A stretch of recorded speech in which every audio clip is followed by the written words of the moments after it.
ang pinagkakatiwalaan na mas maraming Pilipino. DGT15 Integrated News and Current Affairs. Maasahan hindi lang sa salita, subok sa serbisyo.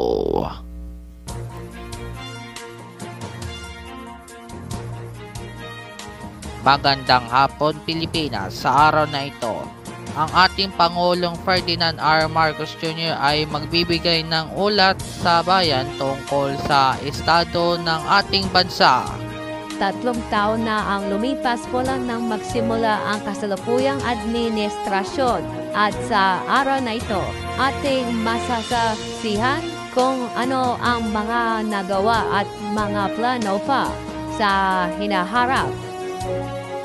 Live mula dito sa Batas ng Pambansa kung saan ang mga mambabatas at mga opisyal ng gobyerno ay natitipon upang marinig ang ulat ng Pangulo. Ako po, si Kuya Kylie Montaño. Ako naman, si Bettina Ashley. At ako naman si Shirley Ann Selvia. Makakasama din tayo ang foreign respondents sa buong Pilipinas. Ito ang State of the Nation Address 2025 at DGT15 Integrated News and Current Affairs Special Coverage.